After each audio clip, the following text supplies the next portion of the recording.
आइए हम लोग फिर से अपने को सुव्यवस्थित करें कि हम कैसे अपने सच्चे मार्ग पर चले।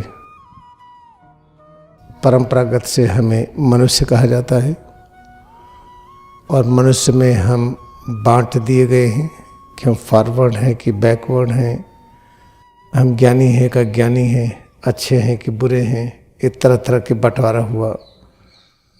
इसके नाम पर क्षेत्र और राष्ट्र के नाम पर जब हम ध्यान करके सच्चे की अनुभूति करते हैं तो ये पता चलता है केवल हमारी दो अवस्थाएं हैं। प्रत्येक मनुष्य की दो स्थितियां हैं।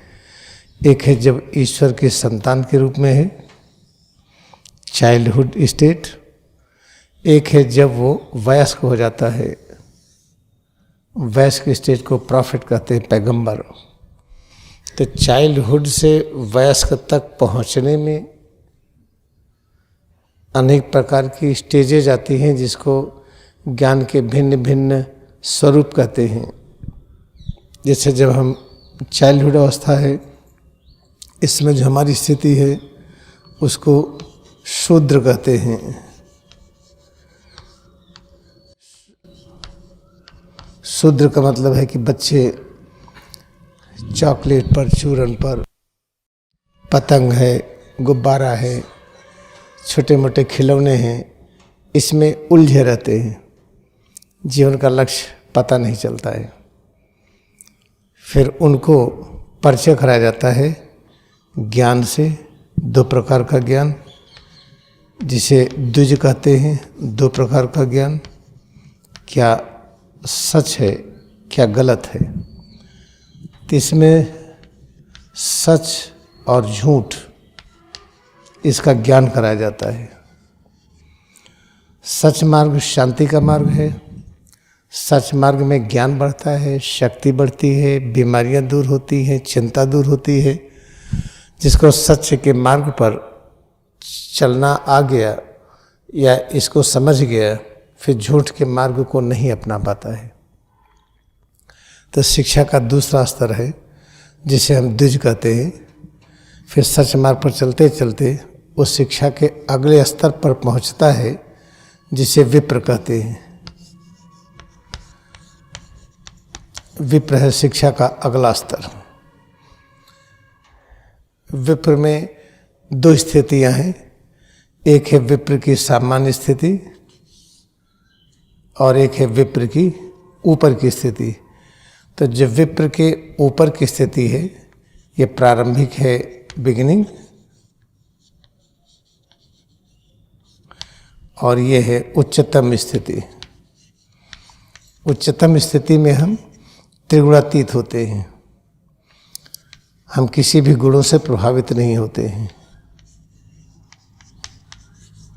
इसको कहते हैं गुणहीन अवस्था। पूजे हैं विप्र सकल गुणहीना। तम रज सत गुणों से ऊपर की स्थिति होती है। एक ये स्थिति है और दूसरी स्थिति है प्रारंभिक स्थिति जिसमें हम सत्य गुण, रजगुण आदि से प्रभावित होते रहते हैं। फिर सच मार्ग पर चलते चलते हमारे ज्ञान की अलग स्थिति आती है।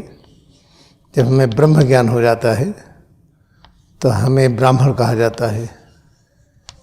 ये सब जातियां नहीं है, शिक्षा की भिन्न भिन्न स्थिति है।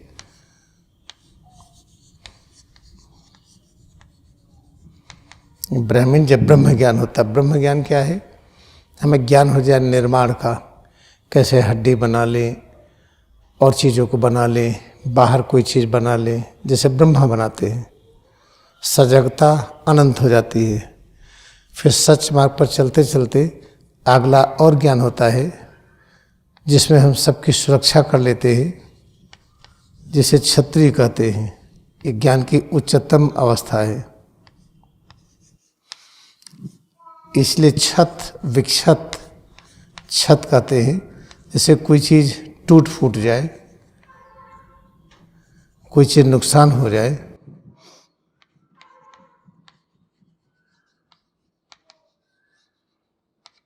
या कोई चीज़ ब्रह्मा ने बना दिया, कोई चीज़ निर्माण हो गया, तो उसकी हम रक्षा कैसे करें। जब उसकी रक्षा करने का ज्ञान आ जाता है, कोई चीज़ गड़बड़ हो गया, हम पुनर्निर्माण भी कर लें, रक्षा भी कर लें, तो इसलिए उस वर्ग को क्षत्रिय कहते हैं। और ज़्यादातर पैगंबर इसी वर्ग में होते हैं। पैगंबर जिसे अवतार कहते हैं, जिसे इनकारनेशंस कहते हैं, वो इसी वर्ग में होते हैं, जिसे प्रॉफिट कहते हैं। अब सोचिए कि जन्मना कोई क्षत्रिय नहीं हो सकता, जन्मना कोई ब्राह्मण नहीं होता, विप्र नहीं होता, द्विज नहीं होता, जन्म से हम शूद्र ही होते हैं। फिर शिक्षा लेते लेते हम ऐसे ऊपर की तरफ बढ़ते हैं और अंत में पैगंबर हो जाते हैं। और इस परंपरा में, इस लाइफ स्टाइल में किसी प्रकार का कोई तनाव नहीं, न कोई विरोध है, न किसी प्रकार का कोई झंझट है। मैं जिसको ब्रह्म विद्या आ गई वो ब्राह्मण है, वो तो बहुत अच्छा है कि सभी के लिए हितकारी होगा वो। ऐसा नहीं आज की तरह की हर जातियां एक दूसरे से लड़ाई करने को तैयार हैं। एक छोटा बच्चा है, शुद्ध अवस्था में है, तो बच्चे को कोई प्रताड़ित थोड़ी करता है, उसको मौका देता है, शिक्षा देता है आगे बढ़ने का।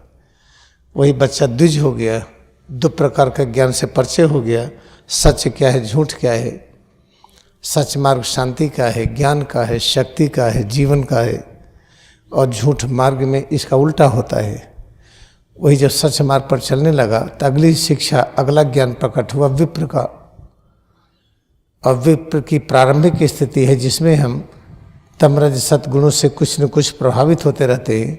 एक है उच्चतम स्थिति, त्रिगुणातीत स्थिति है, जो रामचरितमानस में लिखा है कि पूजो विप्र सकल गुणहीना। तो लोग उसको समझते हैं कि जो विप्र मतलब कि पंडित चाहे उसके पास कुछ भी गुण न हो उसकी पूजा करिए, अर्थ का अनर्थ लगाते हैं। और इस स्थिति के आने के बाद अगली स्थिति आती है कि हम किसी चीज़ को बना लिए तो उसकी सुरक्षा कैसे करें। जैसे जितने क्षत्रिय वर्ग में जितने अवतार हैं, विष्णु का अवतार कहे जाते हैं। विष्णु भगवान का काम क्या है, सबकी रक्षा करना। इसलिए कहते हैं ना सारे अवतार क्षत्रिय में हुए। क्षत्रिय में अवतार क्यों हुए, बाकी में क्यों नहीं हुए? क्योंकि क्षत्रिय एक ज्ञान की अवस्था है।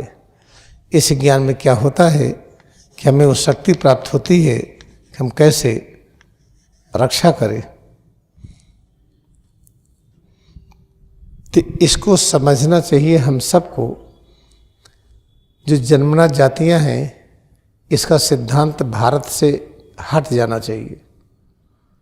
और जब हट जाएगा ये, तो यहाँ जो शांति और ज्ञान और शक्ति बहेगी, इससे राष्ट्र की समृद्धि बढ़ेगी, बीमारियां हटेंगी, चिंता हटेगा, अंदर की गरीबी बाहर की गरीबी दोनों हटेगा।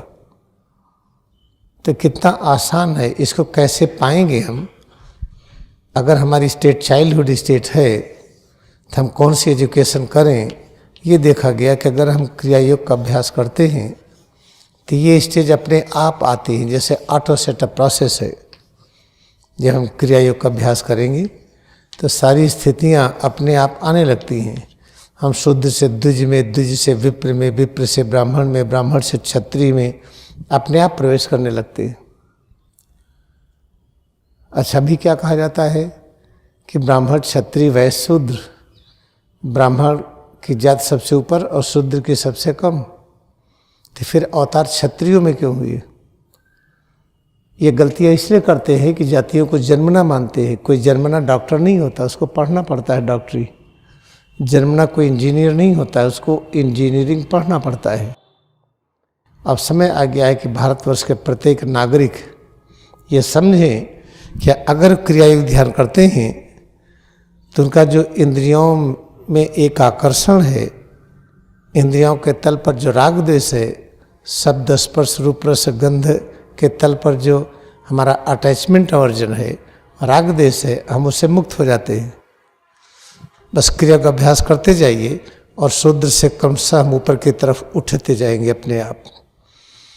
तो कितना अच्छा हो गया है कि हम लोगों के पास क्रिया योग है। कितनी खुशी की बात है कि परम धन है ये, और किसी चीज़ की आवश्यकता है ही नहीं। बस क्रिया योग करते जाइए और शिक्षा के अनुसार हम किस स्टेज पर हैं, सुविधाएं अपने आप आती हैं। अगर हम पैगंबर हो गए तो सब प्रकार की सुविधा अपने आप आएगी। उससे नीचे आ गए तो सुविधाओं के आने में कुछ मेहनत करनी पड़ेगी। और शुद्र अवस्था में तो जो हमारी सुविधाएं हैं, जो चीज़ हमें चाहिए बहुत कम चाहिए, क्योंकि इस क्षत्रिय अवस्था में हम पूरे ब्रह्मांड की रक्षा करने का दावा रखते हैं और ऐसे सामर्थ्य भी है।